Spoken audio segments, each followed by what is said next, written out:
قال رسول الله صلى الله عليه وسلم أفضل الذكر لا إله إلا الله وأفضل الدعاء والحمد لله। আল্লাহ রাসূল সাল্লাল্লাহু আলাইহি সাল্লাম বলেছেন যে সর্বোত্তম জিকির হলো লা ইলাহা ইল্লাল্লাহ এবং সর্বোত্তম দোয়া হলো আলহামদুলিল্লাহ। সর্বোত্তম দোয়া কি? মুসা আলাইহিস সালামকে জিজ্ঞেস করা হয়েছিল, মুসা আলাইহিস সালাম আল্লাহকে জিজ্ঞেস করেছিল, ইয়া আল্লাহ তাআলা, ইয়া রব, দুনিয়ার মধ্যে সর্বোচ্চ কৃপণ ব্যক্তি কে?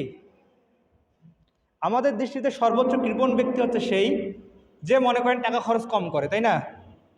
বা যে বাজার লাগে কিন্তু বাজারও করে না ঠিক মতো, কোনো রকম টাকা আছে খরচ না করে ওইভাবে জীবনযাপন করে।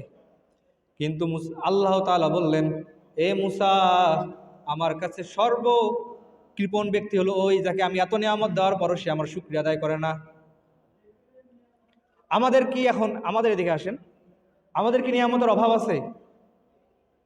এত সুন্দর হাত, এত সুন্দর চোখ, এত সুন্দর নাক, দুনিয়ার কোনো ডাক্তার, কোনো ইঞ্জিনিয়ার কেউ দিতে পারবে আপনাকে? মহান আল্লাহ তাআলা ধরেন আপনাকে বললো আপনার জান্নাতও লাগবে না, জাহান্নাম, মানে জান্নাত জাহান্নাম কিছু দিবে না, আপনাকে দুনিয়া পাঠাইছে, আপনি যদি সারাটা জীবন খাই নামাজে পড়েন, তারপর আপনার এই দুই চোখের শুকরিয়া আদায় করতে পারবেন, শেষ করতে পারবেন? তাহলে সেই মহান আল্লাহ তাআলার দরবারে আরেকবার শুকরিয়া আদায় করে সকলে আলহামদুলিল্লাহ।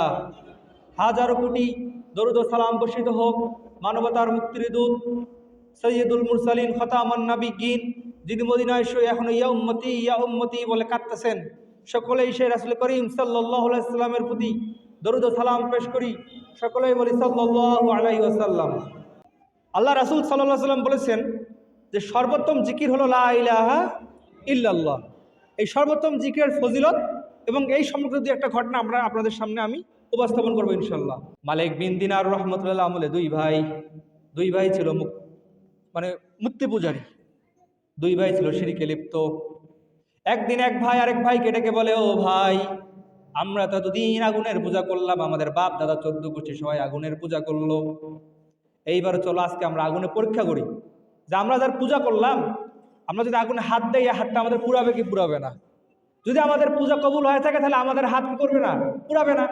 আর যদি আমাদের কবুল করে না থাকে, বা এই আগুন যে মনে করেন দেবতা, তাহলে এই আগুন দেবতা হচ্ছে মিথ্যা যদি আমাদের হাত পুড়ায়, কারণ আমাদের 14 গোষ্ঠী আগুনের পূজা করে আসছে। এইবার দুই ভাই যখন হাত আগুনে দিয়ে দিল, আগুন কি পুড়াবে না? পুড়াবে না। কারণ আগুনকেও সৃষ্টি করছে আমাদের সেই মালিককে, আল্লাহ। আল্লাহ ইবাদত বাদ দিয়ে যখন আগুনের ইবাদত করছে, তা আগুন তো এমনিই পুড়াবে, আবার আল্লাহ তো দেখতেছেই। সেই দুই ভাই যখন হাত আগুনে দিয়ে দিল, হাত দুই ভাইয়েরই পোড়া গেল। এইবার দুই ভাই যে নিয়ত করছিল হাত যদি আগুনে পুড়ায় তাহলে ঈমান আনবে, যখন দুই ভাইয়ের হাত পুড়াইলো, এক ভাই ঈমান আনলো, আরেক ভাই আগের মতো থাকলো। এগুলো হচ্ছে মুনাফিকের বৈশিষ্ট্য। আছে না আমাদের সমাজে মুনাফিক? কথা কয়, কথার দাম রাখে না, কথা বলে কিন্তু কি আমানতের খেয়ানত করে, বলে একটা করে আরেকটা। এক ভাই মুনাফিক। এইবার ছোট ভাই যখন দেখলো আমাদের বাপ দাদা 14 গোষ্ঠী যে আগুনের পূজা করার পরও সে আগুন যদি হাত দেয়, হাত পুড়ায় দেয়, তাহলে এই আগুন আমাদের দেবতা নয়, আমাদের আসল মালিক কে? আল্লাহ। এইবার সে ঈমান নিয়ে আসলো। সেই ঈমান যখন নিয়ে আসলো, সে বলল, লা ইলাহা ইল্লাল্লাহু মুহাম্মাদুর রাসূলুল্লাহ সাল্লাল্লাহু আলাইহি ওয়াসাল্লাম।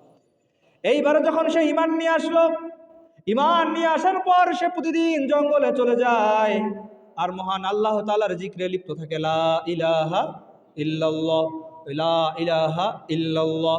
ওই প্রতিদিন জঙ্গলে যায়, ওই একই জিকির করে, লা ইলাহা ইল্লাল্লাহ।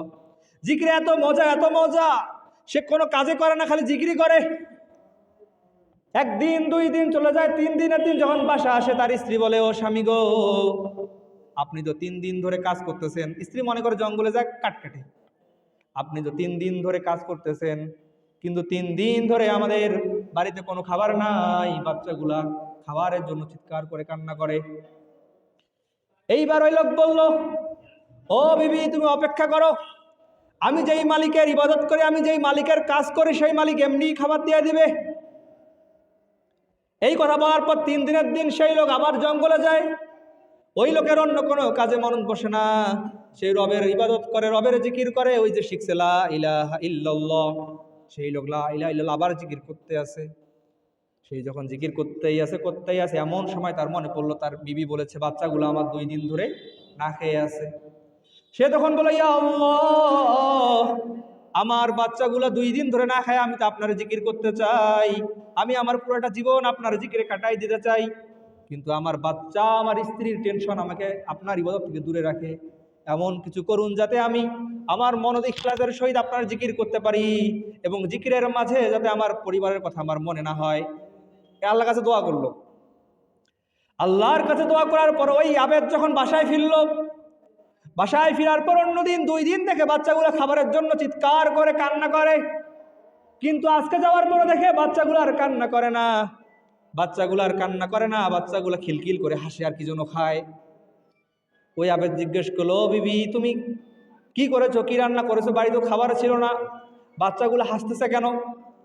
বলো, ইয়া স্বামী, ও প্যারা স্বামী, আপনি যখন জিকিরে চলে গেছেন, আপনি যখন মানে জিকির তো জানে যখন কাজ করতে গেছেন, আপনি যখন কাজে চলে গেছেন, তখন এক লোক এসে বলল, আমি তোমার স্বামী যার ইবাদত করে সেই মালিকের পক্ষ থেকে আমি এসেছি, তুমি যে 2 দিন ধরে সবুর করেছো, ধৈর্য ধরেছো, এবং তোমার স্বামী যে আমার মালিকের যে খেদমত করছে, এই জন্য আমার মালিক তোমাকে কিছু ফল এবং সহস্র মানে 100 আশরাফি যে দিনার বা স্বর্ণ মুদ্রা আমার মালিক তোমাকে দান করছে। সুবহানাল্লাহ বলেন।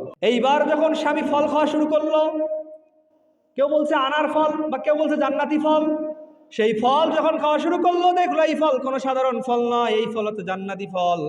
আর ওই স্বর্ণ মুদ্রাগুলো নিয়ে গেল স্বর্ণকারের কাছে, যা বললো, এই স্বর্ণকার দেখো তো এগুলো কোনো সাধারণ মুদ্রা নাকি, বা এগুলো টাকা দিতে পারবা নাকি? স্বর্ণকার একটা চেক করে বলে, না না, এটা তো দুনিয়ার কোনো স্বর্ণ মুদ্রা নয়, তুমি বলো কোথায় পেয়েছো? ওই ব্যক্তি তখন বলল, আমি একমাত্র আল্লাহর ইবাদত করি, আমি আগুনের পূজা, পাথর পূজা, পানি পূজা, সকল পূজা ছেড়ে আমি একমাত্র আল্লাহর ইবাদত করি, আমি সেই আল্লাহর পক্ষ থেকে পেয়েছি।